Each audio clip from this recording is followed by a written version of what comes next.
What up? What up? What up? Yeah, what up? We do have a new header there. This is powered by PF Chang's La Cantera and Hard Rock Cafe San Antonio. There you go, baby.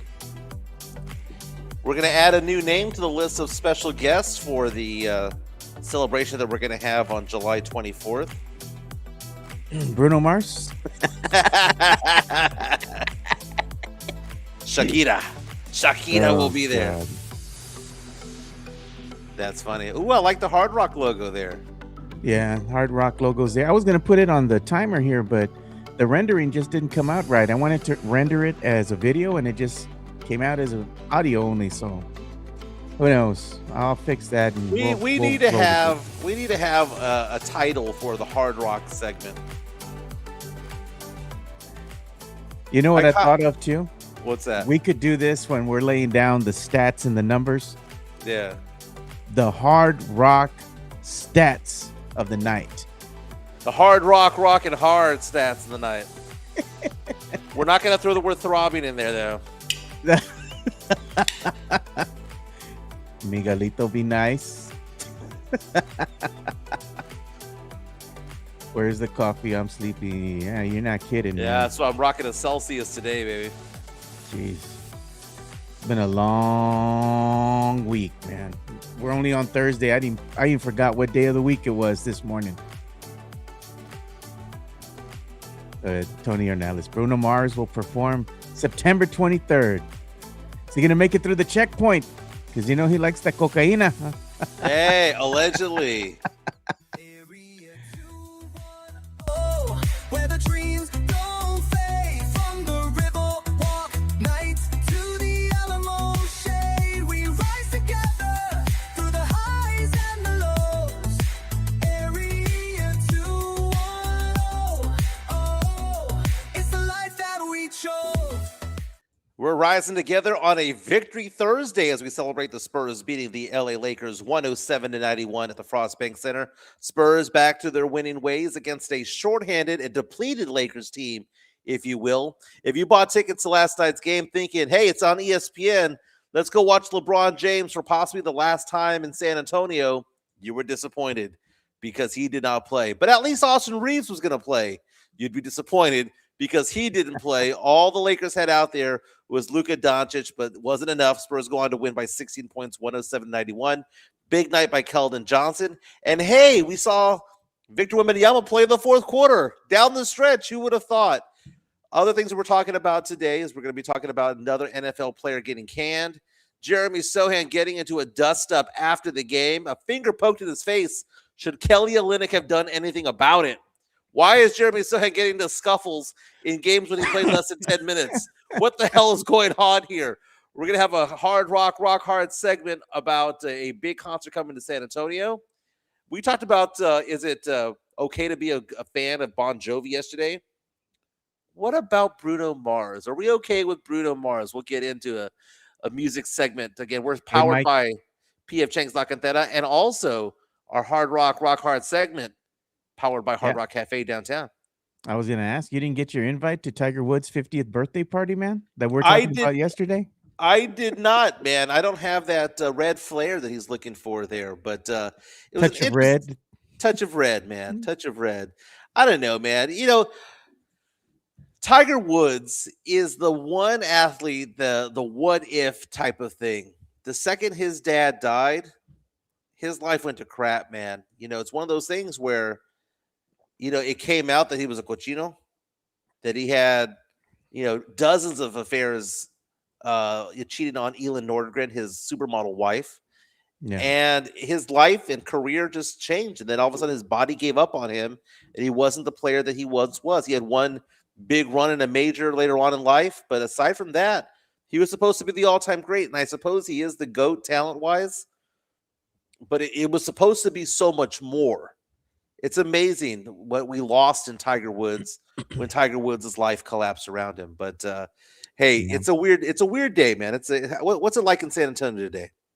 Yeah, it's not too bad. It's all right. It's all right. You know, it doesn't feel very much like, you know, winter here. It feels very much like spring is around the corner, you know. So we know that we have another week or two of cold weather coming through, Right. and then that's pretty much it, Mike. We're going to be full on spring. But I was going to tell, I don't know if you saw this, our good friend Spernandes had this to say last night. And I thought it was pretty funny. He posted this on the X and he said, if you're from San Antonio and your kid is in a Lakers jersey at the game, you're a failure as a parent. And it took off, man. He has over 1K likes and 99 retweets over here. But I thought that was funny because you see this a lot here in San Antonio, right? The Lakers come to town, and what happens? The arena's full of purple and gold Old. jerseys all over the Mhm. place. Same thing happens with the Golden State Warriors. And those same fans, man, that do this, or they allow their children to root for the Lakers and for Golden State, and they don't have a dog in the fight. They don't have any ties to either city. And they were here witnessing the Spurs dynasty when they're winning their championships. Like, come on, man. What are we doing? Well, here's the thing. I like the tweet. I think it's Okay. funny. Now, I know a lot of people were out there on social media saying yesterday that, that the Spurs should limit the number of fans coming in that are wearing the other colors, the Yeah. other team's colors, right? You can't do that, man. We are a free society. We're supposed to have freedom of speech and freedom of expression and things like that. So you can't do that, right? Yeah. But in San Antonio, I see this all the time. It was during our time also, man. How many people did you see rocking Jordan jerseys back in the day? Yeah. Rocking Shaq Bulls. jerseys back in the day. Yeah. Little Penny, Anthony, Penny Hardaway. Whatever's hot. I call them the culture vultures, dude. That's what they are. Yeah, there was a Derrick Rose for a while, Grant Hill. I understand having another team that you might cheer for, right? But you got to embrace the home team more often than not, right? If you're from LA, I get it, man. You're from LA, whatever the case may be. But we have people here who are fans of teams that have no tie to San Antonio or to Texas, right? Yeah. Like people ask me, why am I a Saints fan? It's because I was an Oilers fan. The Oilers left. Who came and played in San Antonio? There's only been one team to call San Antonio home in the NFL. Only one team. It's the New Orleans Saints. That's what I jumped on back in 2005. That's what I jumped on. They have a tie to San Antonio. And when I explain that to people, they go, oh, yeah, that does make sense, right? But to be like, I'm raising a child. They're going to be a Golden State Warriors fan because they like Steph Curry. And you have a hometown team. That's weird. That's Like, whack, dude. I would not encourage my family to buy them Warriors gear or Miami Heat gear when the Heatles were a thing, when it was Bosch and Wade and LeBron. I wouldn't do that either. But the Lakers on national TV yesterday got beat up by the Spurs. It was a win that we needed to have because we blew that game against the Grizzlies. Yeah. But there's so much going on with this game going on. I asked you about the weather in San Antonio because I thought it was going to snow. Jeremy Sochan was 2 for 2 from 3 yesterday. He had a decent assist. Look He at made what the Seb most. Sali- He made the most out of the 11 minutes he played. Look at what Seb Salinas is saying before we start talking about Jeremy Sohan here. It's an incoming super chat. Money talk. Here comes the money. And look what he says. Thank you for the $5 super chat, Sam. We appreciate you, man. He says, before everyone starts singing Sohan's praises, his play last night was nothing more than the sun shining on a dog's, you know what? What's his name going to be? Gone. Gone. Hey, man, improve that trade value as much as you can because I truly believe he's going to be gone in February, by the way. I really do. Sam also coming out and saying, hold on, it's a slippery slope. You're talking about freedom of speech. Then tell that to people being kicked out for saying or wearing offensive things at games. Freedom of speech has nothing to do with whether or not you can say what you want to say. You can say what you want to say, but freedom of speech also means that they can actually police you and get you out. You're not being arrested for wearing anything offensive. You're not being arrested for saying certain things. You're being kicked out of a game because they have certain rules for being there. Freedom of speech doesn't mean that you can scream fire in a crowded theater, or you can scream that there's a gunman at the stadium. You can't do that. You can't claim freedom of speech. There are limits to freedom of speech when it comes to or you can't go on the X like our good friends Fernandez and say you're going to storm the court at a game. Oh, I know. They flagged him Gosh, down. dude. That's craziness, man. Like, I mean, he wasn't really gonna do that. He was just tweeting it being silly, but Mhm. they took offense to it, you know? Much like what happened after the game with Jeremy Sohan. That was funny, Mike. Come on. And the Um, reason he got in a dust up from what I'm hearing is every time the opposing player that he got in the dust up with got near the Spurs bench to take a shot, he was talking trash. Sohan kept heckling him and he was telling him, "Hell no. Hell no." He kept telling him he's just playing around with them, but I guess he was saying other things to him that Jeremy Sohan likes to talk trash out there on the court. Lakers lost. He took offense after the game. He said, "Come see me." And he said, "I Yeah. went to see him." Yeah, well, I had a conversation with our good friend James Pledger from San Antonio Sports Star about this morning, Yeah. and I was like, I looked at Jared Vanderbilt. He plays more minutes than Sohan. He scores more points than Sohan. He gets to live in a more exciting city than Sohan. He has more run than so he has a better career than Sohan. What is Sohan actually heckling at? Don't you want to heckle somebody that you're better than? Now, Sohan's 3-point shooting went from 24% from the year to 29%. Those two buckets there. Again, Yeah. he had missed 17 in a row prior to that, right? So it's funny. They're like, he made 2 in a row. I'm like, well, he's missed 17 out of 19. Both numbers are true when it comes to it. But the Yeah. Spurs got the victory yesterday. What I took away from the game was a couple of things. Several things I took away from this game. First and foremost, what is going on with Stephon Castle? He was a turnover machine early on, cleaned it up, was playing at an all-star level for about 6 weeks, and has now become a fouling machine. And these are not fouls, Joe, where you look at that and think to yourself, "Oh man, that was bad officiating." He is doing obvious lazy fouls on defense. He fouled out 2 games ago on a jump ball because he held somebody's shoulder down. Yesterday, picked up 5 fouls right away. I thought they were going to take him out at the beginning of the fourth quarter because he was in foul trouble yet again. Look, man, What he is probably up? just tired. Tired of what? Tired of just of the mundane, Mike. Tired of the He's tired of mundane, the right? mundane. Maybe he's just not feeling it lately. I mean, as you start, hey, man, everybody goes through it, right? You go to work every single day, in and out, day in, day out. Weekend comes around, you're just like, man, let's F this. I'm tired. I want to drink, go have fun with your friends. Just you're thinking about the other things, not the work, because you just Right. got tired, dude. Maybe he's just hit the wall, man, and he's just frustrated. He's tired. He just needs a break, and he going out there and just going through the motions, and it's not the as crisp as it used to be. Less like when you go to work and you get tired, you're not as vibrant as you used to be. The quality of work isn't the same, Mike. That's all He I'm needs saying. a break. He's like 20 years old, man. And the rodeo road trip's coming around the corner. It's Offen- 82 game season, dude. Being on the road, he's tired. Maybe he wants some cuddles or something, man. He don't have a Offensively, he chica. was fine. Offensively, he was fine. He had 15 points on 6 of 10 shooting, 5 rebounds, 4 assists, but again, 5 personal fouls yet again, which was the most by the Spurs by far. De'Aaron Fox has continued his bad shooting ways, 5 of 14, 14 points. He's been struggling. He missed all 6 3-point attempts. We saw Champagne miss all 6 3-point attempts. They were awful from 3 yesterday, 4 of 25. Still won that game. Keldon Johnson, though, my God. How does somebody, he had 27 points last night on 11 of 13 shooting, knocked down 2 of 3 3-pointers. How is it Keldon's only averaging 13 points per game? It feels like he averages 20. Like Does. it feels like he does more than that. But Keldon Johnson has been fantastic. 13 and a half points per game this year, 6.5 rebounds, in the running for the 6th Man of the Year award. And speaking of 6th man, Victor Wembanyama coming off the bench again, 16 points in 26 minutes with 7 of 15 from the field. After the game, being interviewed by ESPN, say that he's frustrated with the minutes restriction.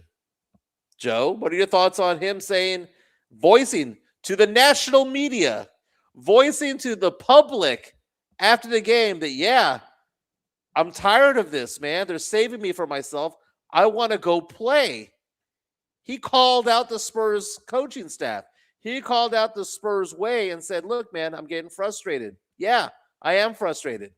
What are your thoughts on that, Jeff? I can see that he's frustrated, that hey, he wants to be on the court more than what they're allowing him to be. He's coming off the bench because they're trying to coax him in to the game, because his conditioning might not just be up to par just yet. They don't want to risk further injury. But if you're going to play the guy, play the guy. I Mhm. mean, if you play it safe at the end of the year, the losses that you're having because you have him on a minutes restriction and you're losing to these lesser teams, right? They lose to Portland, for example, right? These games are going to come back and bite you in the end. Because if you're going up against some of these other teams and you're looking at how many games are going to go ahead and separate number 1 all the way down to number 5. And how many games is it, Mike? Like a game or two. You want to be in first place? You're like 3 games behind Oklahoma City. You can't take these L's, man. If you're going to play the guy, play him. What is this? Oh, no, let's go ahead and have him on a minutes restriction. I get the logic behind it, but at the end of the day, if it's going to turn into an L, no, man, play him. You know what didn't make sense though? Okay, against the Grizzlies, it was down to the final stretch. It was a one possession game. They didn't put him in because he had played his 22 minutes, right? Mitch puts him back in the game yesterday when the game was already out of hand. Spurs were up by double digits like 2 minutes ago in the game. Here Yeah. comes Wembanyama. Why couldn't they have done that the night before? Makes no sense. It's almost like Mitch Johnson got pressured into that by either ownership, GM, or whatever the case may be to, hey, you know what, finish the game. Finish the game. Because you know what losing the Grizzlies and winning against the Lakers means to me? It's like beating the Grizzlies and losing the Lakers. It's still 1 win, 1 loss. They should have had both wins. Now, it is bigger to beat the Lakers, though, because down the road, that might be a tiebreaker situation because it's so bunched up at the top of the Western Conference between seeds Yeah. 2 and 6. It was a big win. And we're fighting about the fact that the Spurs have won 8 out of 12 games. I mean, look what we're arguing about. The Spurs have won 8 out of 12 games. I know they lost to the Knicks in the game that didn't matter. They're in Las Vegas, but it's just weird. Can we all stop with the MVP chants for Wemby? Man, I saw that yesterday when I was watching the game, and all I could think about is you saying, ole, ole, ole, ole, stupid, stupid. Do you know how stupid that is? And I hope it's not the Jackals. I really hope it's not the Jackals. Do you know how stupid it is to be watching a Spurs game and hear them chanting MVP for somebody who probably won't qualify for postseason awards, for You ain't gonna somebody play enough games. for somebody who might not play enough games, for somebody who's on minutes restriction, who's not even a top 5 or top 10 candidate for MVP, and for Spurs fans to be cheering on national TV, MVP, MVP. It's the stupidest sounding thing. And on top of it all, Joe, I was thinking about this. It is very possible the Spurs can be the 2 seed going into the All-Star weekend and not have a legitimate All-Star on the team.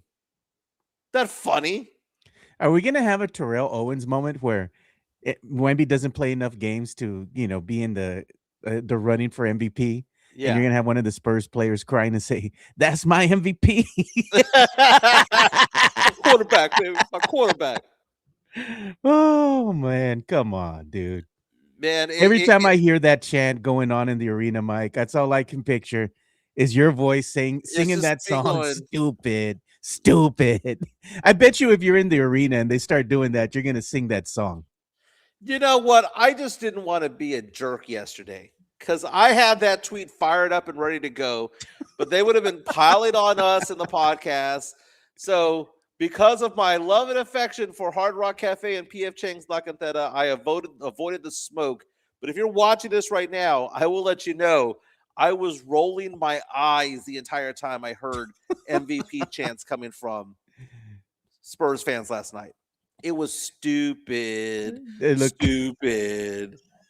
Look at Sam and Matt are saying it is the Jackals that are starting that chant. It's stupid.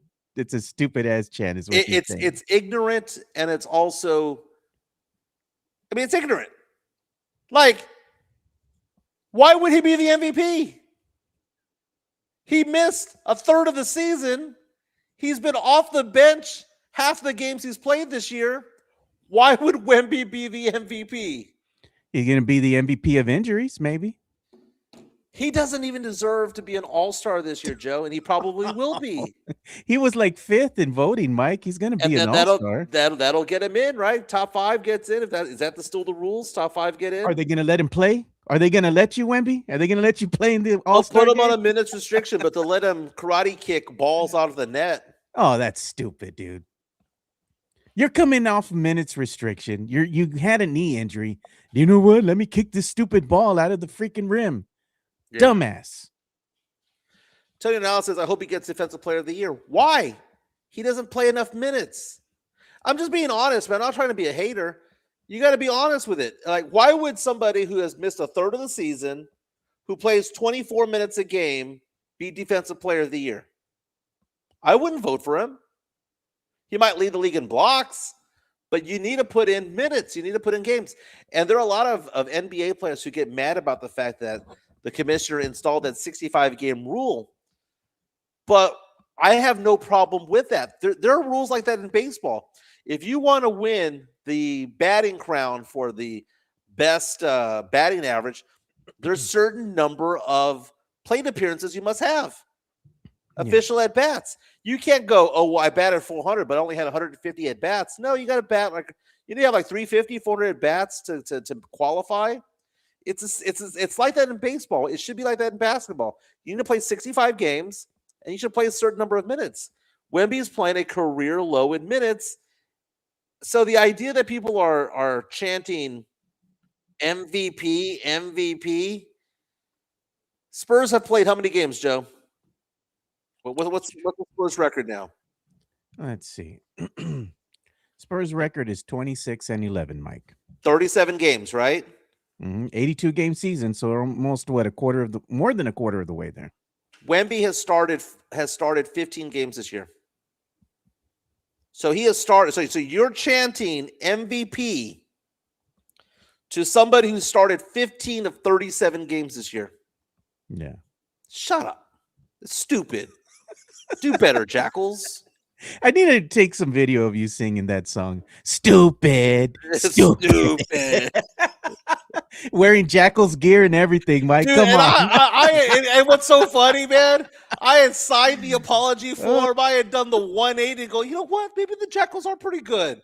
Maybe this is a good thing. Bang the drum. I'm down for it, man. Chica and I were like all excited about the drum yesterday. I'm like, okay. I'm feeling the Jackals. But if they're the ones chanting MVP,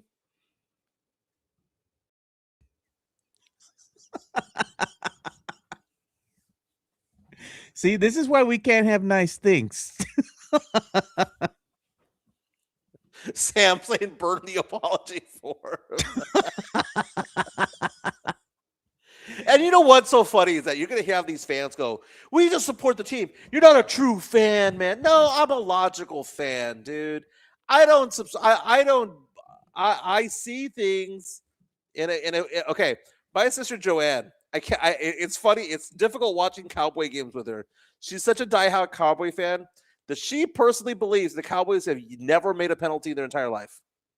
She feels that the Cowboys have been fouled on every play, and that the Cowboys never commit a penalty, and that the referees are against them, and that it's a conspiracy against the Cowboys, and all that stuff. It's not that the Cowboys suck or that the Cowboys are mid. It's just she believes that there's a conspiracy against them as opposed to them just being a bad team. When I go watch a Spurs game, maybe it's because I'm an official. I used to be an official for 14 years. I watch a game and I go, yeah, that was a foul on Keldon. That was a foul on Sochan. That was a foul on Wemby. And I can objectively say, yeah, my team fouled it. My team deserved to lose. Like when they lost to the Grizzlies, they deserved to lose that game. Right? I can be objective about my team. That doesn't make me less of a fan. You know what that makes me? It makes me a smart fan. And Joe, I know you're just as smart when it comes to it all. I know when you watch football, you cheer for the Cowboys, but you do realize that, hey, they don't deserve to win every game, right? You know what's about to happen. When they play on turf, especially, Mike, come on. Big game's going to come up. You know what's about to happen. Yeah, they beat the Kansas City Chiefs, but the Chiefs aren't what they used to be. If the Chiefs were the Chiefs of old, no, they ain't beating them, man. Come on. Dark Aeon's coming out and saying, I haven't seen Mike get this excited since Chica got him a man purse. Okay, and what's so funny about that is that when I picked up Spernandez from the Dallas airport, he looked back at the bag and goes, "Man, that's a nice bag." And he picked it up and was carrying it around, and he was like trying it on. He goes, "This is Lucchese? This is nice. This is nice." So yeah, make fun of my man purse. It's a nice bag. That gets the Kawhi laugh. Oh my God. You see, the thing is that people say, oh, y'all hate the Jackals. You're going to crap on the Jackals. I don't hate the Jackals, man. I like the Jackals. I think it's great what they do at the arena, and they're trying to get the crowd going. It's good to hear them, and their chants and whatnot when you're watching the game on TV. If you're in the arena, I'm sure you appreciate their enthusiasm and their energy. But I get what you're saying, Mike. When they're chanting MVP, MVP for Wemby, you're like, stupid, stupid, rolling your eyes. Well, I mean, they grew on me. Like, I was coming around to them. I wasn't gonna like full on 2-arm embrace them, but I would have side hugged them. I would have hugged them. I would have cheered a chant. What's funny about it, Joe, is because I live in Conroe right now, is that I just realized that I'll be going to 3 Spurs games this year so far that I've got one that I've gone to, 2 that I have tickets for. None of them at the Frost Bank Center. They're going to be over there. In one Houston? in Dallas. I went to one in Dallas. Okay. I should be at the one in a couple of weeks in Houston. And then I've got the one in Miami on March 23rd when I'm visiting Chica's daughter over there. So that's funny that I'm the road Spurs fan when it comes to it all. But it's the Jackals make sense when you're winning. When you're winning, because winning cures all, and it's like, yeah, let's get excited. Let's bang that drum, right? But if the Spurs are banging the drum and the record's 10-24, it sounds silly. It looks dumb. Yeah. But when they're winning, I mean, it adds the flair, and it's been a positive thing this year. Let's just say, can we meet in the middle and say, okay, let's go ahead and do the chants and whatnot, but let's just not do the chant that's MVP because that makes it look silly. It just makes you look silly. Joe, I'm gonna use a soft landing word. It makes you look silly. I'm thinking a different word, but I'll just say silly. You want to use that? You want to say stupid? We'll go to the Spurs game. Let's do that. Sit next to the ole, ole, ole. Stupid, stupid. Yeah, Jason's saying that I go to more Spurs games than SAFC. Mike doesn't want to chant with the peasants. I mean, if I was to quote the movie Superbad, it's just soccer, dude. I mean, it's fun, Mike. I've gone. I've gone to 2 SAFC games. I've enjoyed both times. One in the bunker, one outside the bunker. Elias, why don't you join us, man? You'll sit next to the Jackals and then sing that song. Don't be scared. Stand on business, bro. Stand on business. So Keldon Johnson's a stud, man. He's having his best year ever as a Spur. And I want to apologize, sign the apology form for ever thinking that he should have been traded.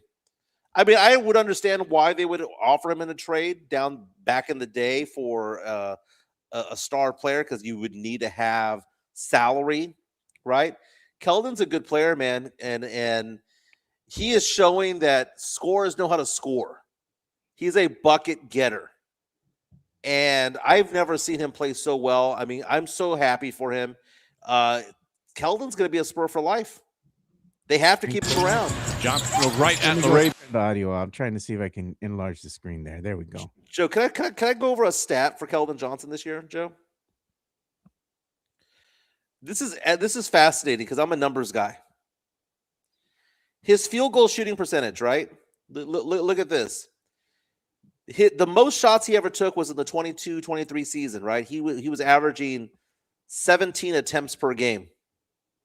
That's a lot of shots per game because someone needed to score, right?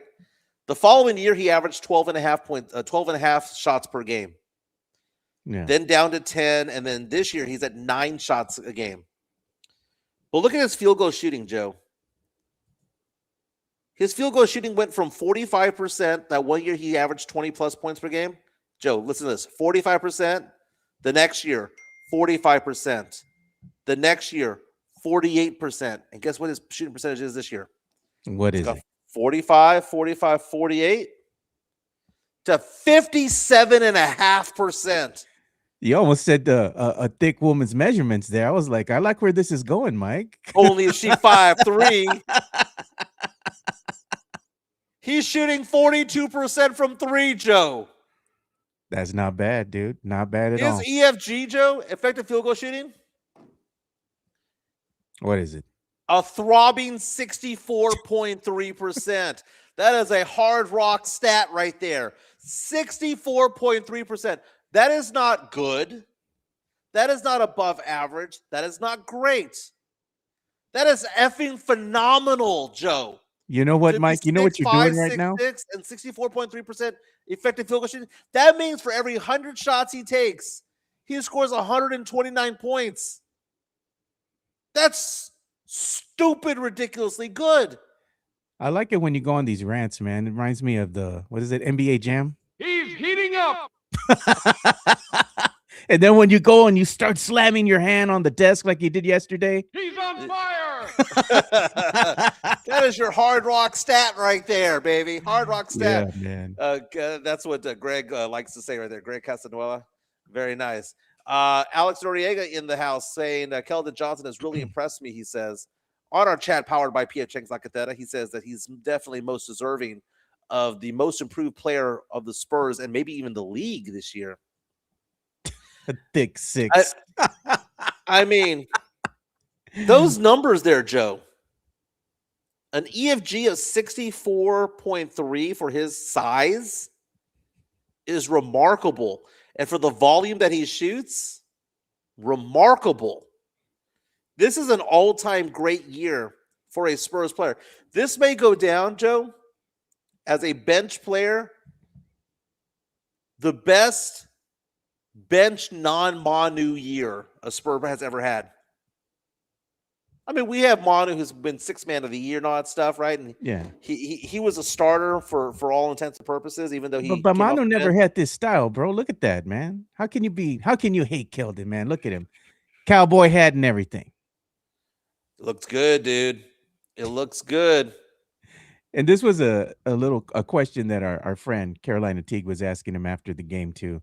She asked Keldon about his philosophy, and he didn't give a slogan. He gave us a look into his journey because she was asking him about his growth as a player and whatnot, and he had some good things to say. So good on you, Carolina, for asking a good question of Keldon Johnson. Can I sing some praises for Carolina Teague right away, Yeah. real fast? I watched those post-game interviews a lot, like the entirety of them all. And I can sense from the local media that they roll their eyes when Carolina asks her questions. I can sense it. I can feel it. The tension. Well, the holier than thou aspect of it all, Yeah. right?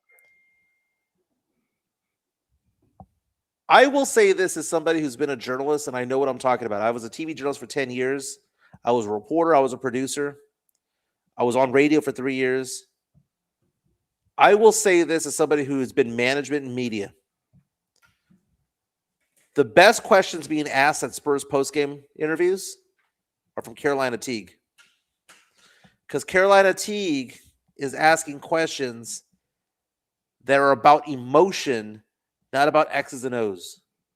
You can roll your eyes all day long because all we're getting from the dudes out there The same thing, dude. is like, tell me about this play, tell me about this play, tell me about this play, and all that stuff. And it's, you know what? Anybody can ask those questions. But for Carolina to come up and ask Champagne, hey, man, you coming up from New York, coming up from Brooklyn, what does it mean for this? What does this mean to you? What does this mean to you? Those are the questions that elicit an emotional response from the player. And those are the most compelling answers that they give. So I can sense it because I don't go to a lot of post-game interviews. I maybe go to 1 or 2 a year. And I can tell from the emotion that everyone's rolling their eyes at Carolina. But guess what?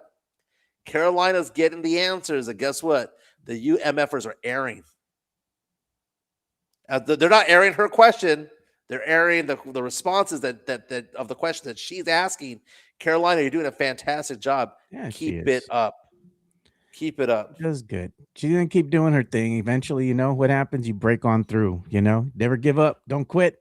Yep. And Hey, you know super what they're chat saying? on in.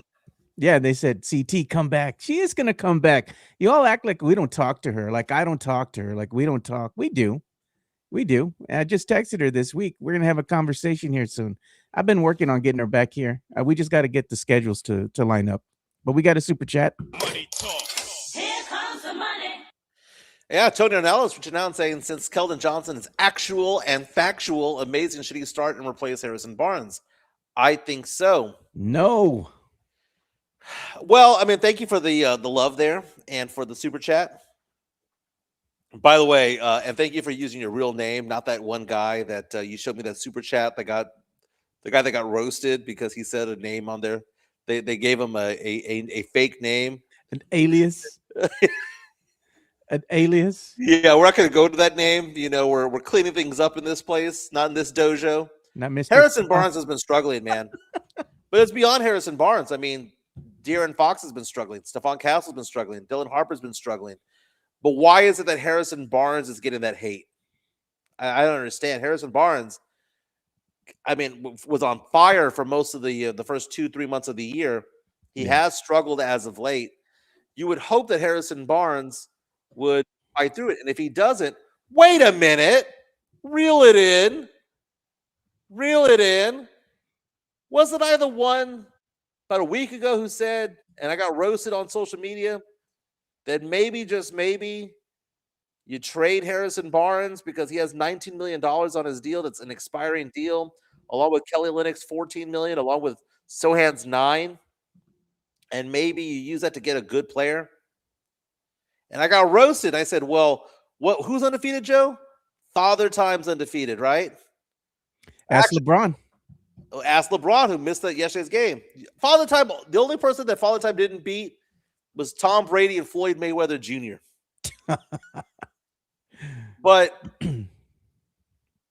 maybe we're fine. Maybe is it the fact that Harrison Barnes is struggling, as Tony says, that Corolla needs an oil change? Is he just struggling and just needs a break? Because the guy's an Iron Man, Joe. Maybe that's the problem.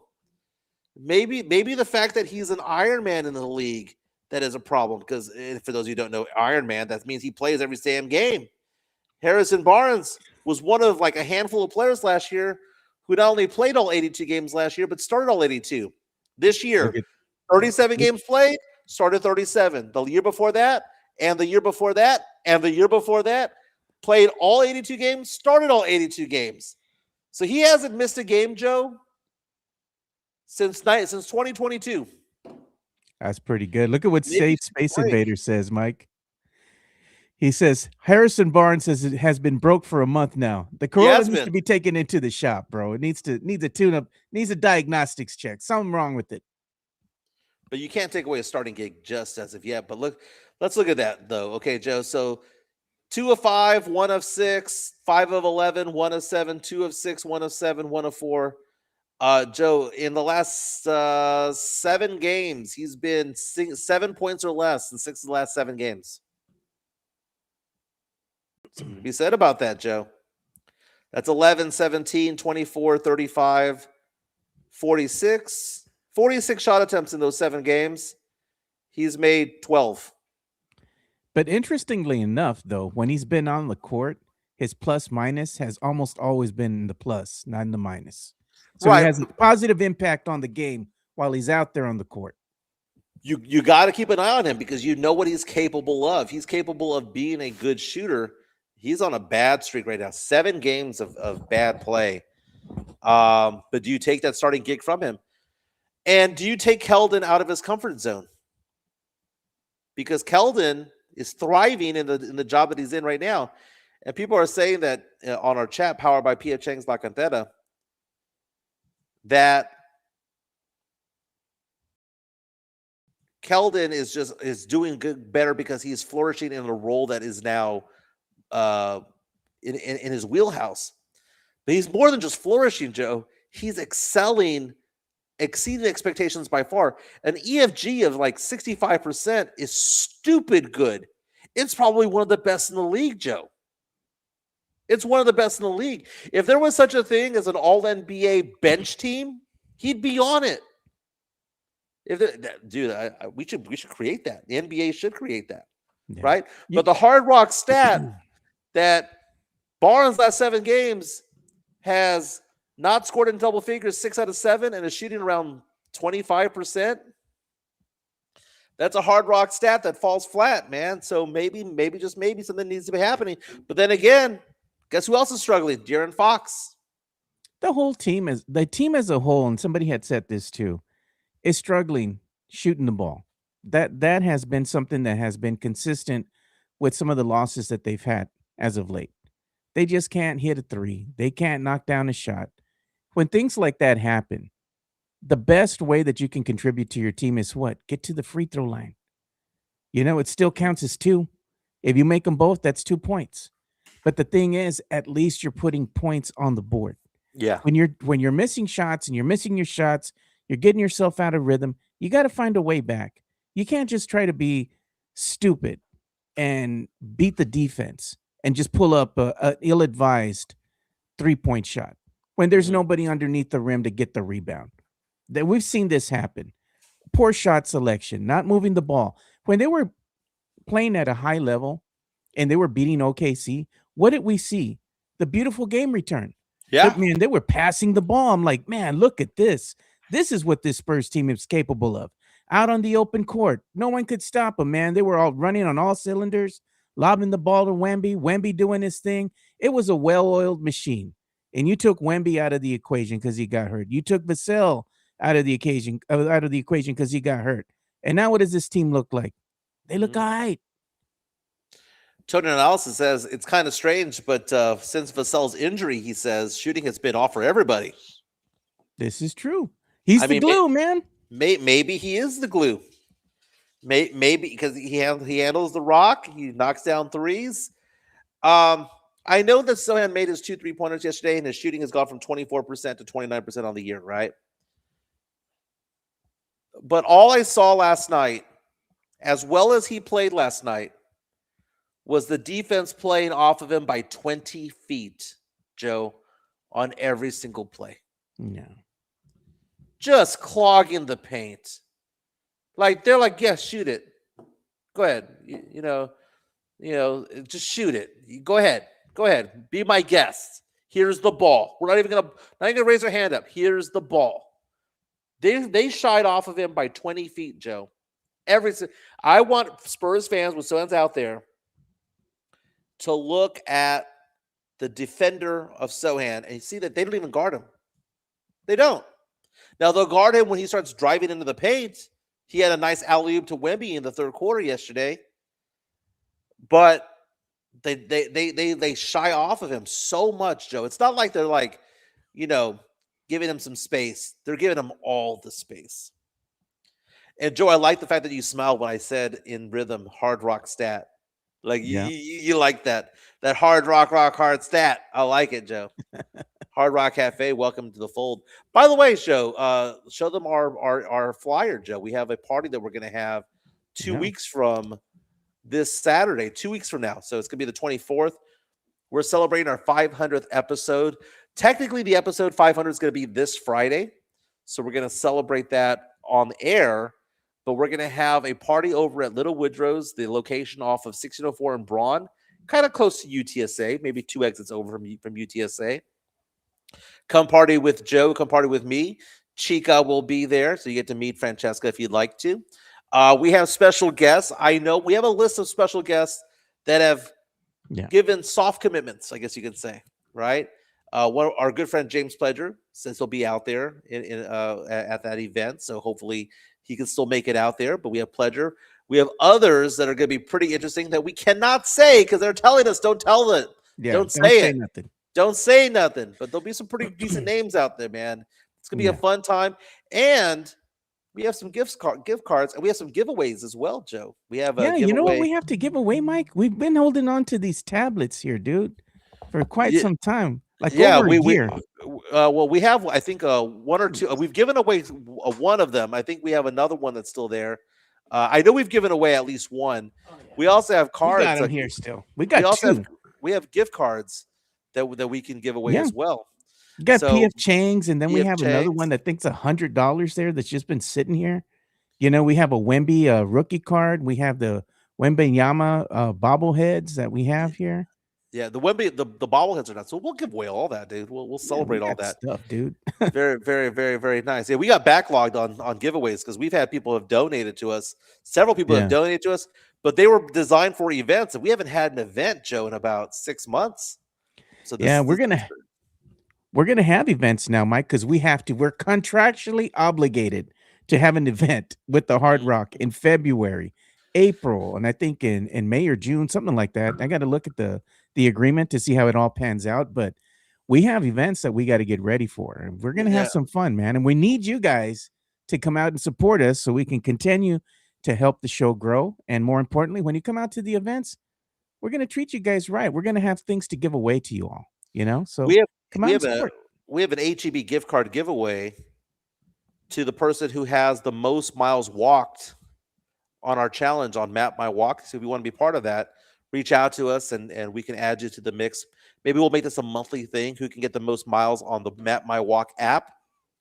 As of right now, Jen Noriega is in the lead right now, 9.2 miles walked. Yeah. Alex Noriega at 7 miles walked.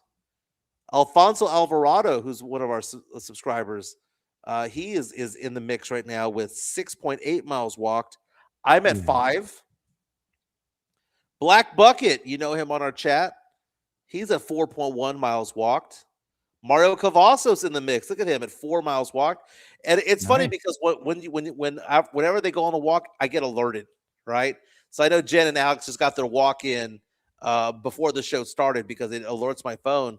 But I reached out to Black Bucket and I was like, dude, 4 miles, man. Nice, nice. And it motivates you to get going and get off your ass, man. It just really does, man. But very nice. Very nice. Joe, we didn't really get into the dust up involving Jeremy Sohan too much. Do you want to show that We video? should show Jeremy the video. Sohan, courtesy of Yeah. ESPN. After the game, Jared Vanderbilt, who's kind of the Jeremy Sohan of the Lakers, got into a dust up with Sohan. Kelly Olynyk just sat there and watched the entire time, just stood there and watched. Vanderbilt and Jeremy. I'm sure something's gonna happen to him because Vanderbilt kind of poked him in the face. And Champagne will probably get fined for pushing Vanderbilt as well. And we see Kelly Olynyk acting like that song from One Republic, Stop and Stare. He did nothing. He just stopped and stared. He did nothing. That brother ain't gonna do nothing at Oyster Bake, man. If somebody come up to him. And all the Sohan stands came out of the woodwork yesterday. They're like, that's what he does. He gets under the skin of the other. You know what? That doesn't result in points, dude. Sohan had a good game Sohan yesterday. is Harrison Barnes, the Toyota Corolla. It might need a little work right now, but it's gonna be reliable, right? Jeremy Sohan is that car, man, that's just been sitting. It's like a race car, not a race car, but like a sports car, right? And it's just been sitting there, and it looks nice and everything, and hasn't been started in quite some time. You get it to crank over, because you jump start the battery. You ride it around a little bit. It's all right. But you know what? Sooner or later, that car is going to leave you stranded. And that's Yeah. exactly what's going to happen with Jeremy. He might look good for a couple games, but sooner or later, he's going to show you who he is. He reminds me of Kadeem Hardison's character from White Man Can't Jump. Yeah. The one who goes, the youngest one in curls.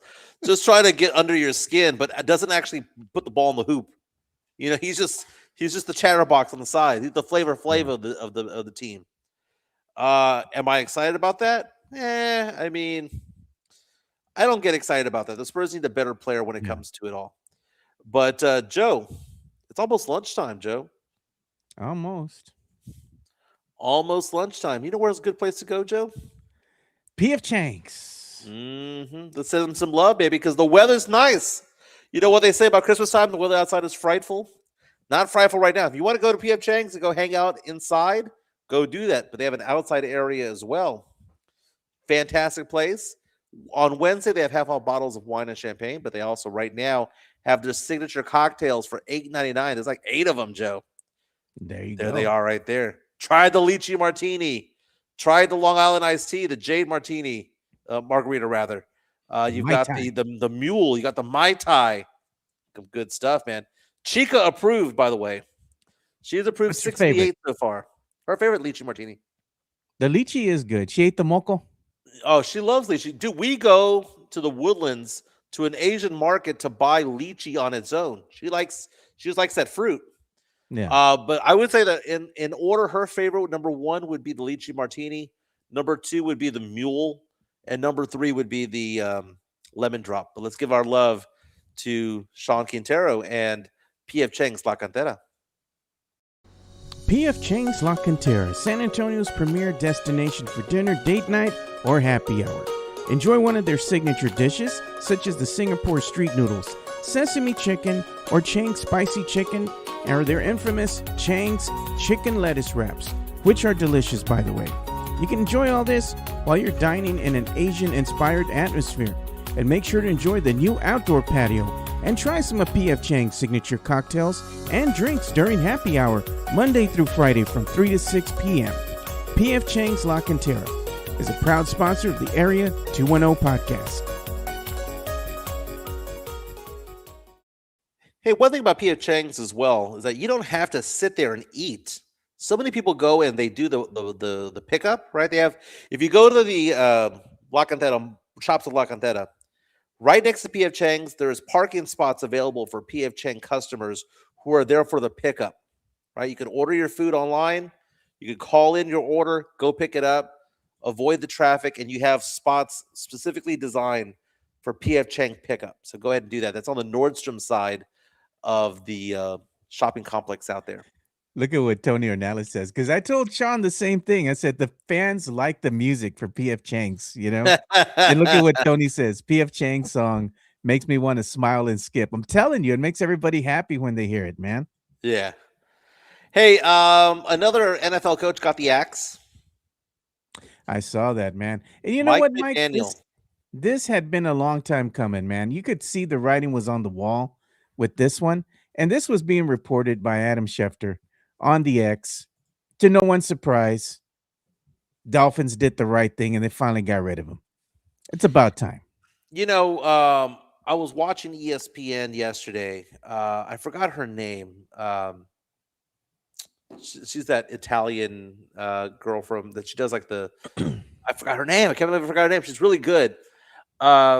She was talking about how every team as of yesterday had either fired their coach, kept their coach, or have given the conversation piece to the media of we're still behind this guy, right? But there was only one team that didn't do that didn't give a vote of confidence, that didn't fire him, just left him in limbo. That was Mike McDaniel. Remember when John Harbaugh got the boot from the Baltimore Ravens? His team, his agent said, man, we got a call from 7 teams. No. Asking about whether he'd be interested in coaching them. 7 teams. And he started doing the math going, okay, well, there's 7 teams that don't have a coach. One of them just fired him. So that's 6 other teams. Wait a minute. There's one team that had a head coach that called kicking the tires. Guess what that team was, Joe? The Miami Dolphins. That was funny. We just talked about that yesterday, right?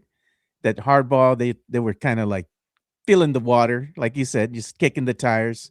And they're like, this guy is still the head coach of the Dolphins. What's his name now? Gone. Right. You're like, you're gone. You're out of here, dude. And you went to see a game over there at Miami Stadium. Yeah, where the Dolphins played. Monday Night Football against the Jets.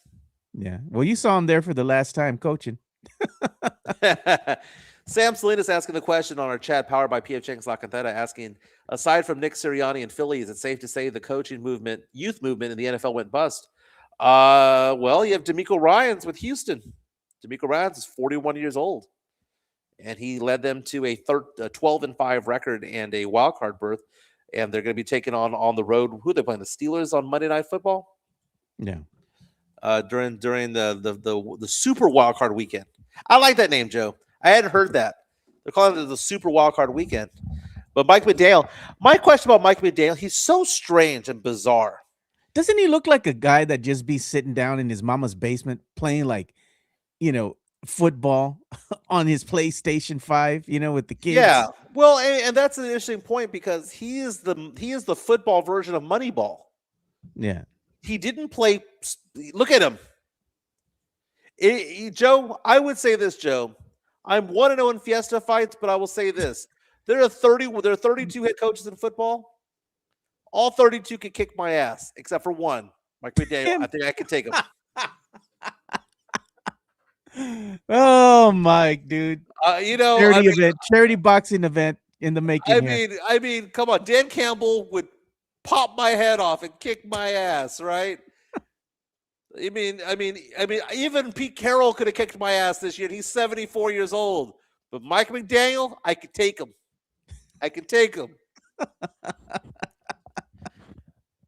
But who's gonna hire him again? He's considered to be kind of like a analytics kind of guy. He's not somebody who played the position. What do you think he'd be better served as? Offensive coordinator someplace.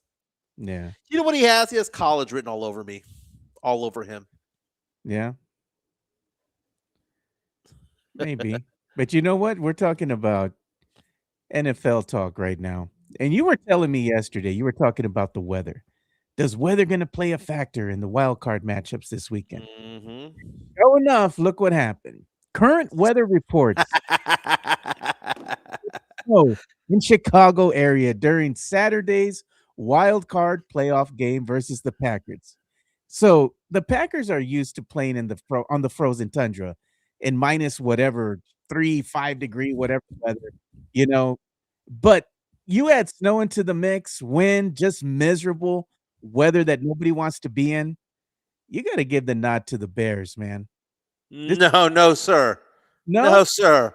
Exact opposite, because the person that you're looking at right there, Caleb Williams. If the Bears win, are you going to sign the form? Yes. They're playing. Okay.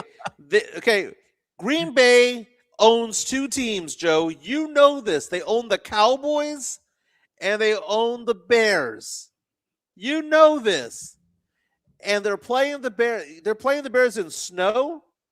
Give me Jordan Love, baby. Give me Jordan Love. I mean, look. Okay, where did Caleb Williams, who struggles sometimes, where he's a young quarterback, where did he go to college? USC in Oklahoma. He's a warm weather guy. Where did Love go to school? Well, not only does he have experience playing in the frozen tundra, they played at Utah State. I'm sorry, Joe. These warm weather quarterbacks don't do well in the cold. Caleb Williams is getting his ass handed to him this weekend. I'm sorry. The Bears have no chance. Remember, you said it on the show. You said they had no chance, and if the Bears win, I'm going to be rooting for the Bears. You're going to sign that form. Show enough on Monday. I'll have it ready. Now, I do realize that the secondary is decimated, and there's no Micah Parsons, and I understand all that. But we're playing in snow against a team from Green Bay who owns your ass? Come on, man. Come on. Look at Elias is up with you. Weather advantage Packers, book it. I say it's the Bears, man. I don't have a dog in the fight because I'm a Cowboys fan, but I'll be rooting for the Bears to win just so Mike can sign the apology form on Monday. Dude, I have no faith in Caleb Williams, man. Caleb Williams is just... he's just a dude, man. Okay, if you're to go all the quarterbacks in the NFL and rank, because again, defense and running win, right? But quarterback play also means something important, right? Who would you rather have, Matt Stafford or Caleb Williams? Who would you rather have, Jordan Love or Caleb Williams? Who would you rather have, Jalen Hurts or Caleb Williams? I mean, I'm looking at all the quarterbacks: Herbert, Drake May, CJ Dakota Stroud. Rain Prescott or Caleb Williams. No, we're only talking about team players that make the playoffs. Okay. David. Okay. Well, what I'm saying is, if there are 14 teams in the league right now that are in the playoffs, Caleb Williams, where does he rank on all the quarterbacks? Probably 11th, not very high. Yeah. 11th, 12th. I mean, if you want, I mean, But yet the Bears are still here. because of him or despite him, they've also lost 2 in a row. They're 11-6 on the season. Belittle both. Remember when Chicago was favored by 1.5? Yeah. Green Bay is now favored by 1.5. The line is moving. The bettors are going. Woo, snow. Over Look at under. this. It's a small over under 45. Elias is saying $10 Packers win, Joe. I'll take that bet with you. Why not do 20? You know, I don't like 10. I like 20. Like 20. I don't like want to 20. get. I don't want to get changed to pay you. Yeah. I want to be at least able to buy me some beer, man. 18 pack. Take it to Alex's house. We'll have a good time. Yeah. Elias says that Caleb Williams is only better than Bryce Young. If you want to rank him 13 out of 14, I mean, that's fine. I mean, is he better than a 40-some-odd-year-old Aaron Rodgers? Maybe. But, I mean, if you had to get a big pass down the stretch, Joe, down 4 points, you need to go the length of the field, who would you rather have, Caleb Williams or 41-year-old Aaron Rodgers? Aaron Rodgers. I'd rather have Aaron Rodgers. Doesn't that say all that you need to know? The Steelers are done, though, bro. You think they're going to beat the Texans, Oh, man? my God, dude. That would be so brutal if the Texans lost that game because the Texans are the better team. They have a better defense.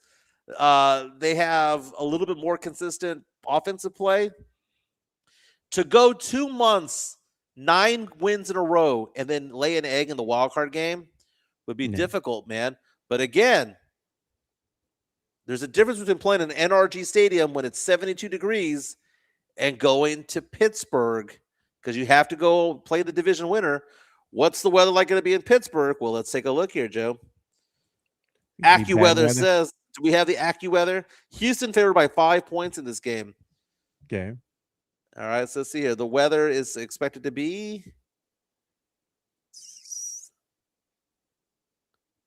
36 degrees at kickoff.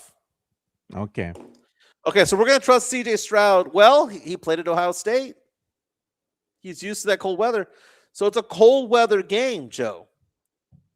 And it's different. So 72 degrees at NRG, 36 degrees at Heinz, if that's the name of the place that they're playing at these days. No, it's Acrisure Stadium in Pittsburgh. Gotcha. Look, I already know who I'm going to be watching the game this Saturday. I'm going to be coming over, Alex. I'll bring a case of Lone Star, courtesy of Elias, is $20. 18 pack of cold Lone Star. Do you like the red Lone Star or the blue Lone Star? No, the Lone Star Light, man. It has to be the blue can, dude. No, dude. The blue can, bro. No. The blue can tastes like armpit. No, it does not, Mike. It tastes like good. armpit, dude. The red can is where it's at. No. You know who likes Lone Star? Alex likes Lone Star. I like Lone Star. Greg likes Lone Star. Sean likes Lone Star Light. They never have an issue with it. Every time I bring it over, it's gone, dude. Let's have a Hard Rock discussion on this, right? Just about beer, okay? Because we love going to Hard Rock. They have a new speakeasy that they're developing, a martini bar. You can go out there for food, enjoy the music, enjoy the memorabilia. We're going to be having events out there for the NFL draft and the NBA draft, NFL draft in April, and NBA draft in June.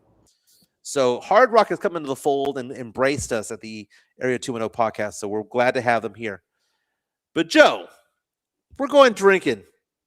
Is there a beer that you never get, but then you drink it and you're like, oh, this is amazing.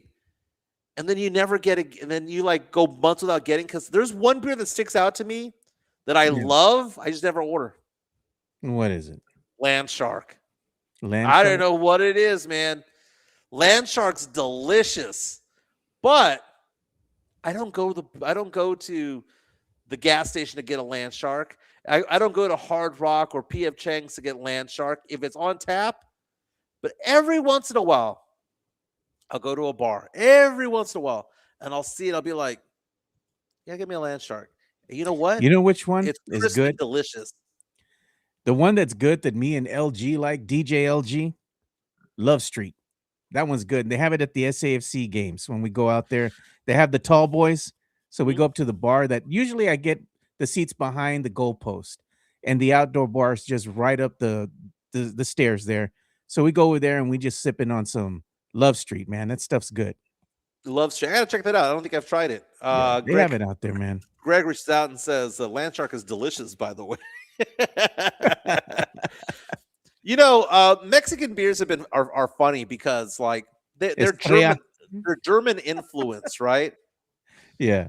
But give me a Mexican beer all day, every day, right? I mean, Dos Modelo. Equis, Don't say Modelo. I like Modelo. Oh man. But I mean, my normal go to is Dos Equis dressed out. But then they add that wrinkle there. You go to these bars these days, pinky out, where they go, "You want that dressed out with tahine or with salt?" I'm like, "Oh my god, I Tahini. didn't know this was an option, man." Look at Mario Cavazos. He's been to some Twin Peaks happy hour. The Dirty Blonde at Twin Peaks is excellent. It is, but you know what? My favorite beer at Twin Peaks is the Naughty Brunette. I love it, dude. It's so good. Nice, 29 degrees, man. They advertise it all the time. I didn't even think that was humanly possible.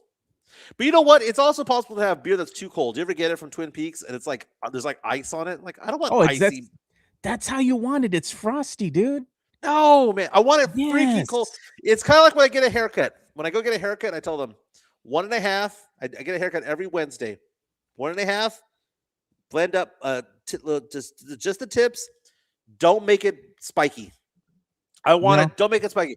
I want it super cold. Just don't make it icy. That's what I'm saying.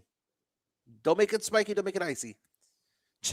Tony says that Joe likes slushy beer. No, it's not slushy beer. The way they serve it to you when you go to Twin Peaks is there's just a very small little film on the top that's a little bit of slush. Like it's really cold and frozen. It's like Yeah. 29 degrees, 30 degrees when it's coming out of the tap. It's good, man. It's not like the whole beer is a slush. No, no, that's not what I'm looking for. Chica loves beer, but I got a beer with her the other day, and this is a hard rock truth when it comes to it all. She did not like Stella Artois. Stella Yeah. Artois, it's good. And it comes in that that different type of beer glass. I don't know. You hold Yeah. it like this, as opposed to a regular glass of beer. I like me some Stella Artois. I like the Belgian beers a lot, man. You know what my go-to beer is, man, that I like? People might have problem with it, but I don't. I like Blue Moon. Blue Moon's Do you good. get it with that? When Do I you get it go- with that big orange slice? Oh yeah, they always bring it to you with the orange slice. You didn't even got to ask. You know who else likes Blue Moon and Who's is that? old enough to drink? My daughter. She likes the same beer that I Yeah. do. She just likes it with the orange slice in there, and they bring it. She'll drink a Blue Moon with her dad. She likes it. Yeah, it's the smell. You need to have it. Like if you have it without the orange, it's kind of weird. You need to have that smell. But if you go to a place that has like a lot of beers on tap, Yeah. the one that'll knock you on your ass is Duvel. I love Duvel, but man, that Duvel. thing, Duvel's the devil, man. That thing will just knock you off your ass. Very nice. Blue Jeff, Moon very is nice. fantastic, and Mario Cavazos Blue Moon tastes like the Dirty Blonde. I've had the Dirty Blonde over there at Twin Peaks along with the Naughty Brunette, but I like to say that I just like the Naughty Brunette more than or like the Dirty Blonde. It's good beer. Mm-hmm.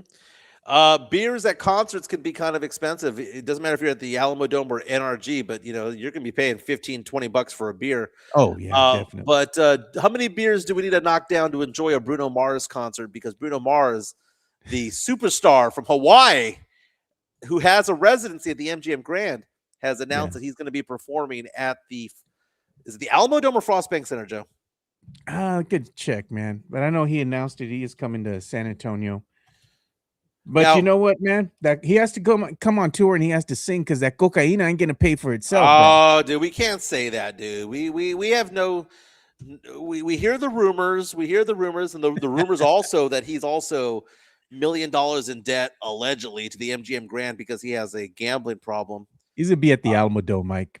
Okay, we talked about this the other day, Joe. Remember Yeah. how Drake is not a stadium guy? He's an arena guy. He can't even fill up the arenas half the time. Yeah. Bruno Mars is a stadium guy. He can fill up the Alamo Dome, fill up NRG, fill up AT&T Stadium in Irving. He can do all, or Arlington rather. He can do all of that. Pound for pound, I mean, first of all, Silk Sonic was great. I will say this though, out of the last 10 years of Super Bowl halftime performances, Bruno Mars might be my favorite. I mean, Lady Gaga was good. Kendrick Lamar was good.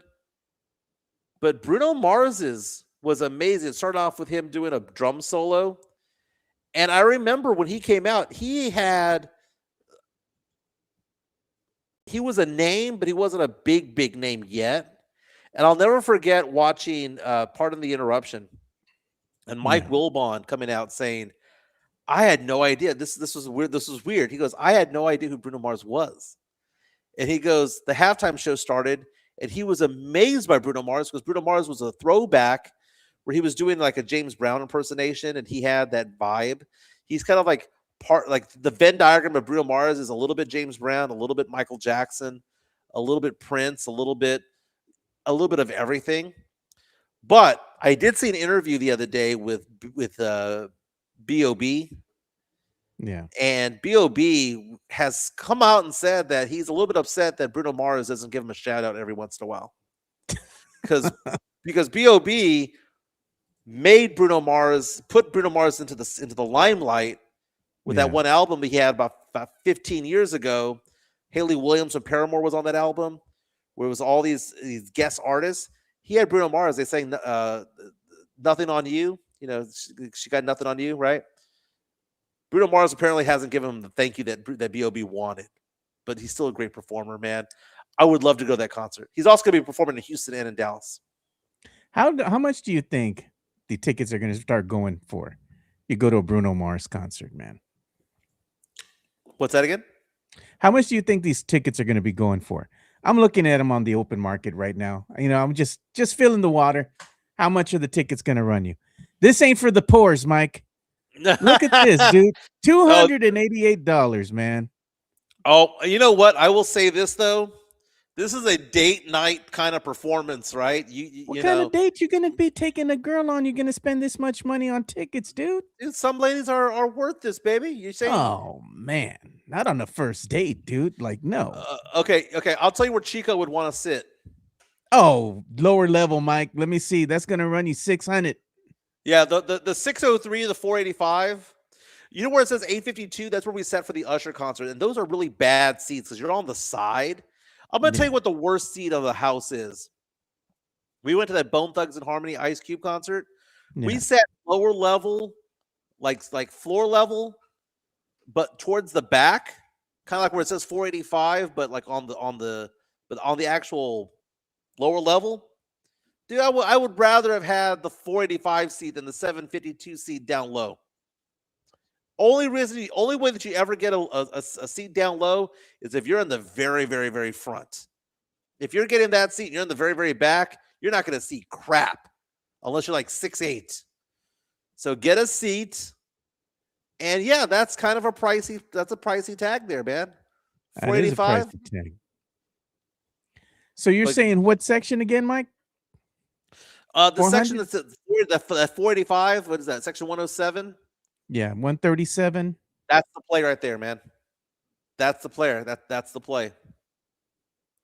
Damn, look at 132.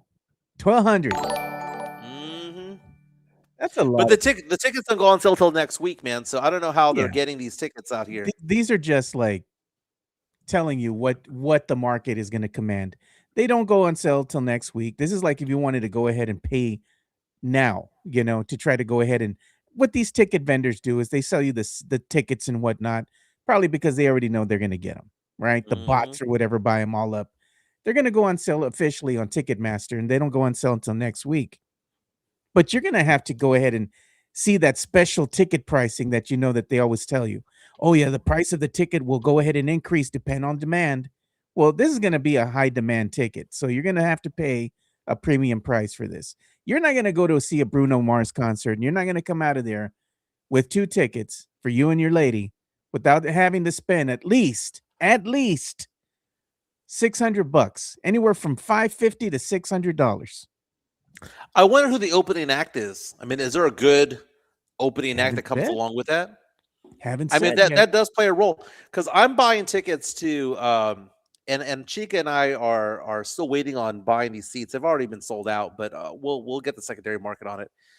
April 4th in Houston is going to be Boys to Men, Tony Braxton, and the headliner is New Edition, and New Edition's gonna have Bobby Brown sing his solo, Ralph Tresvant sing his solo, and Belle Biv DeVoe sing their solo, and Johnny Gill sing his solo. So it's almost like 7 or 8 artists all in one. That I will go get. Yeah. And we have somebody named Antonio who said that he saw Bruno Mars in Vegas. So it's one of the 2 best concerts he's ever been to. One of the best concerts he's ever been to. Yeah. And That's we a have new name. Welcome, Antonio. Yeah, in fact, that's what Sean Quintero on our super chat is saying. He says he wants a grito for Antonio, who's a new subscriber to the show. Yeah. Money talk. Here comes the And there's money. that $5 super chat for You know what? We gotta let him know that we do the grito, but we need to give him a taste of what it is to be a listener of the Area 210 podcast. Let's give him the Sitgo guy. You want the Sitgo guy too? Okay. Yes, because the Sitgo guy is basically what Jeremy Sohan was gonna do if nobody was gonna separate him from Jared Vanderbilt yesterday after the Spurs victory over the Lakers. Oh, me pegas toda la pura verga. Me trepan a la verga. Mira. Onda. Is Jeremy Sohan a fighter? Or does he do what does he do what he do because he knows he's going to be pulled back and that nothing's going to happen? Like, do you ever see the movie? And this is a little hard rock moment here. Do you ever see the movie Dazed and Confused? Yeah, I have. I've seen that before. Everybody's Okay. seen the Dazed and Confused movie. Jason London, Ben Affleck, and Never mind. Matthew McConaughey. There's that one guy in Dazed and Confused who says that he's tired of being picked on by this one guy. And what he's going to do at the party down in the woods was he was going to punch that guy in the face, knowing that everyone was going to separate them and that he would never get beaten up, right? But what does Yeah. he do at the party? He goes and punches him in the face. No one intervenes, and he gets his ass kicked. And the guy is just pummeling him because he thought that people would separate. Jeremy Sohan, to me, might be that guy. He will sit there and nitpick, knowing that no one's going to hit him. There's too much money on the line, right? This isn't the 80s and 90s when they were making not that much money. You miss a game's paycheck, you're missing out on hundreds of thousands of dollars for a lot of these guys. So Sohan, I think, knows no one's going to hit him. The worst is going to what? What happened yesterday? Finger to the face. Yeah. As disrespectful as that is, finger to the face. Come on. Just ain't gonna happen, man. You know, it reminds me of the days back in the court, dude, when you're playing out there, Miller's Pond or where have you, right? You're playing street ball. There's always some guy that's gonna come at you and do something stupid, and his friends hold him back. And I was the one on the other side saying, "Let him go. He ain't gonna do nothing." Yeah. I would tell him, "Let him go. Let him go. Let him go. Let him f around and find out." They would hold him back. I'm like, I ain't afraid of him. You ever hear acting all crazy, saying all crazy stuff? Okay, let him go. Let's see you back it up. They would go and sit down on the bench. Oh, come on, man. Hey, Joe, we were talking about Bruno Mars earlier. What's your favorite Bruno Mars song? Oh, man. Give me the over-under of how many Bruno Mars songs I have on my Spotify playlist. Let's see. Bruno Mars songs. 10 or 12. I have 11. So you're right in the middle. 11. Okay. I have That's What I Like. I have Finesse, Grenade, Just the Way You Are, The Lazy Song, Leave the Door Open, Locked Out of Heaven, Treasure, When I Was Your Man, and then the B.O.B. song, Nothing on You. You know which song I like, though? Because it reminds me of my daughter and her husband, because they used to love this song every time it came out on the radio. It was the Bruno Mars with the Lady Gaga. What's it called? Die with the Smile. Oh, yeah. Yeah, they like that song. So that's my favorite one.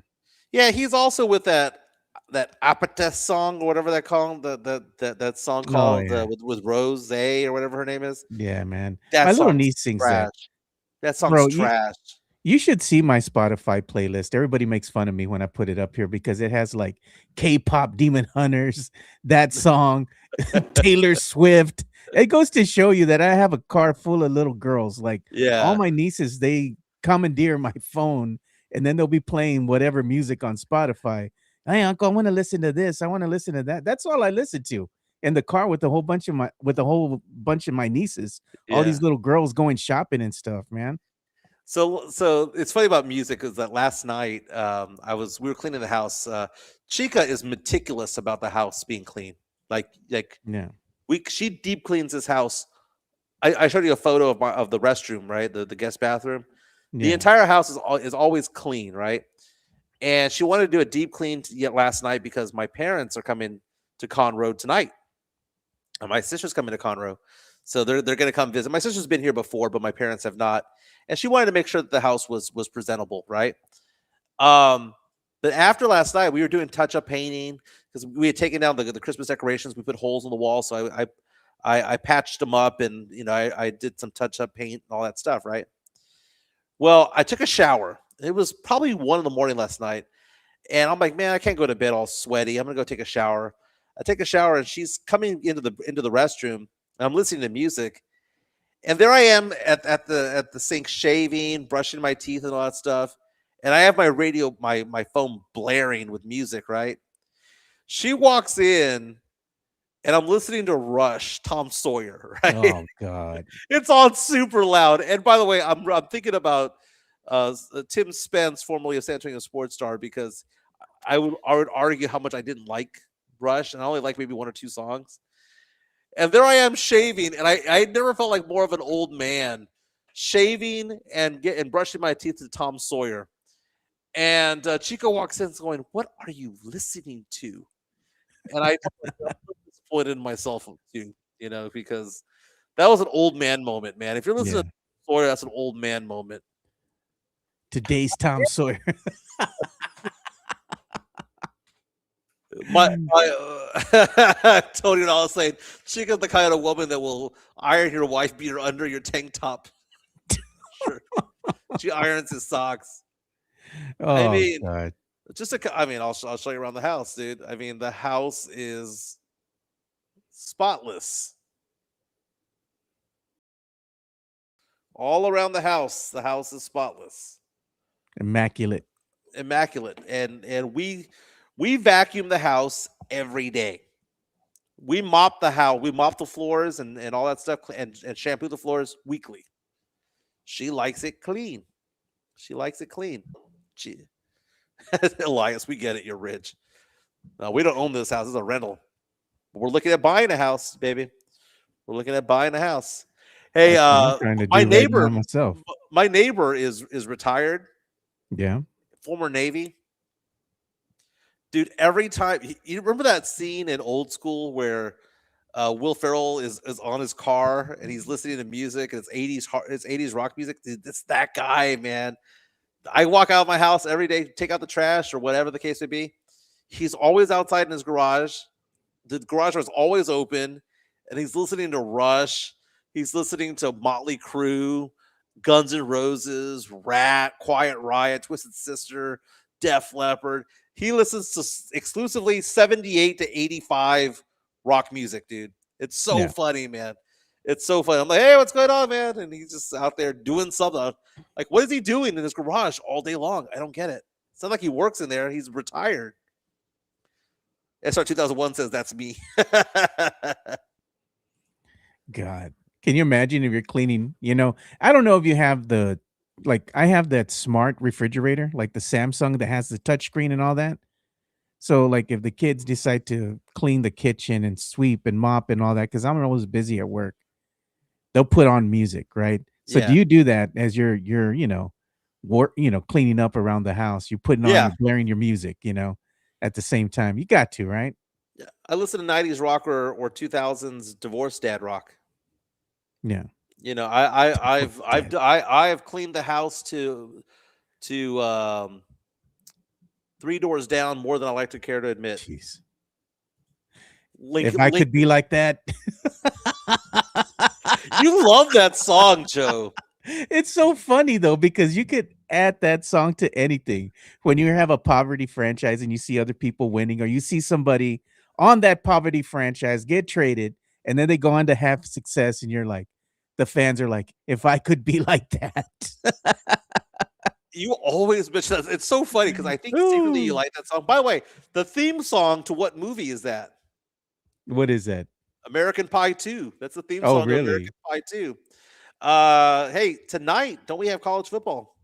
Oh, we have 6:30. a lot of college football, man. Let's go ahead and put the slew of games that are going to be coming up because, man, Mike, it's like every single day. I think you have like games coming out, man. It's like 5 straight days that you have of like college football playoff games. So this is what I found here on the X. And this is, let's see, courtesy of Yahoo Sports. So today you have the University of Miami versus Ole Miss, 7:30 p.m. tip off Eastern time, so 6:30 here local on ESPN. And then Yeah, look at the rest of the games. winner goes to the national championship game. It's amazing that the national championship is going to have one of these two teams because Yeah. Miami was on the outside looking in the last couple of weeks before the college football playoff committee made their ruling. Right, the whole Yeah. idea was how did they leapfrog over Notre Dame? Notre Dame was ahead of them. Well, they beat Notre Dame head to head. Notre Dame deserved to be in the playoffs, but so did Miami. Yeah. And Miami is making that playoff football that football playoff committee look like the geniuses, right? Then you have Ole Miss, who's without their head coach because Lane Kiffin jumped ship to go to LSU. So think about that. It's either going to be a team that didn't have their head coach going to the national championship game, or a team that was deemed not worthy to go in Miami. Amazing. That Oregon Indiana game is going to be a fantastic game because it's going to feature the number one player in the overall number one pick in the draft and the number two player in the draft. Both quarterbacks are going to be drafted 1 Yeah. and 2 this year, more than likely. Look And then at you've got this slate. the wild card games as well. You've got 6 wild card games. Yeah. It's like you got games like happening almost every single day starting from now, right? So Thursday you have the college football playoff game, Minnesota, the University of Miami, should I say, Ole Miss. Then on Friday, the University of Iowa and Oregon. That's on Friday, okay? Saturday you got the wild card playoffs coming from the NFL with the Rams and the Panthers, and you got Green Bay and the Bears, and then Saturday you got a whole slew of games too. You got the Bills against the Jags, San Francisco against the Eagles, Chargers, Patriots, and then you have a game on Monday, which is the Texans and the Steelers game. That's a really good game. So if you're a fan of sports, you're going to be you're going to have what? Are we going to have like multiple TVs to watch everything? If you're into football and then you're going to want to watch basketball or you're going to watch boxing at the same time, Yeah. I mean, dang, dude, you need like 3 TVs. This is a great time of the year, man, because we have to enjoy it now because 2 weeks from now, none of this will exist. Oh yeah, College man. football will be over. We'll be down to like 4 teams in the NFL. This is Yeah. the time of the year where we have to embrace football because it's coming to an end, right? This is the crescendo of it all. And then you have the Fantastic. Super Bowl. We have some Got music the questions Super Bowl. coming on in, man. SR 2001 saying, "Hey Mike," and we'll ask this question to you, Joe. Best grunge era British band? Well, I mean, doesn't that have to be Oasis? Yeah, Oasis is a good band.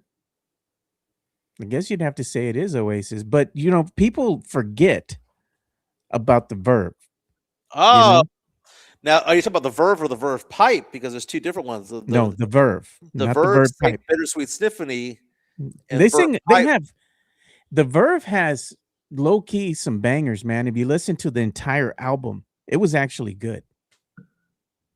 Then you have the Verve Pipe, which sang The Freshman. Yeah, no, I hate that song, dude.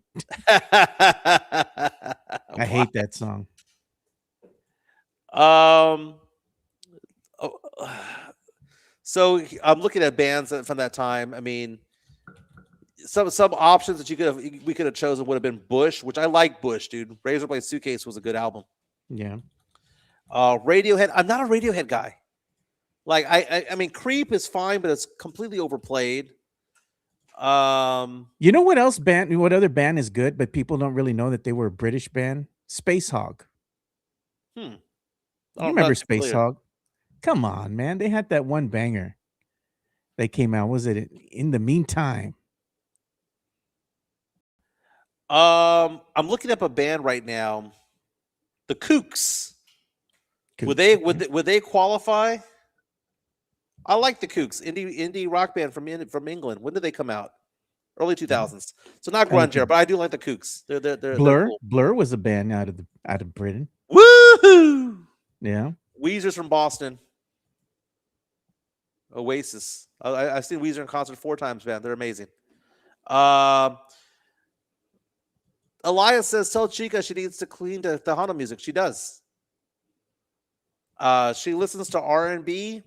She listens to country music, Christian music, and she likes the conjunto. Conjunto. Yeah, she doesn't mind it, dude. She doesn't mind it at all. Yeah, people don't know about Space Hog, man. You never listened to their album Resident Alien? Like, come on, man. Jonathan C says nothing says she took the kids like listening to Creed. Hey, Seven Mary 3, man. That There you album go. right there was a Cumbersome. banger, dude. Yeah. Banger. Do you know what I saw the other day? What I saw yesterday, in fact, was the trailer, because I think it was like the 25-year anniversary of the movie Rockstar with Mark Wahlberg and Jennifer Aniston. That might be okay. Forgive me for this, but I've said that I believe the best boxing movie of all time is The Fighter, the one with Christian Bale and Mark Wahlberg. But I will say that Mark Wahlberg is also part of the best fake band movie of all time. And I know there's Spinal Tap, but Spinal Tap did nothing for me. Okay. Yeah. But was it Steel Dragon? Was that the name of the band from that movie? Stand up and shout. Dun-dun-dun-dun. Stand up, Steel stand up, stand up. Oh my god, dude. Dude, did you see that movie? Saw that stupid movie, dude. It was a great movie, man. It Stephen was Jenkins cringe, man. from Third Eye Blind was in there. Yeah. That's so funny, Joe. Stand up and shout. That movie's funny, dude. I'll go back and I'll watch it and I'll laugh. Hey, man, that was a young Jennifer Aniston back then, man. It was a good show. It was a good movie. It's a good movie. Hey, Joe, I have to take off. My work is blowing up my phone right now. Yeah. Everyone have a fantastic day. Thank you so much to PF Chang's La Cantera and Hard Rock San Antonio for sponsoring today's show. We will be back tomorrow talking more sports and pop culture. Everyone have a fantastic day, and we'll be back tomorrow. Yep. We'll see you boys. Have a good one.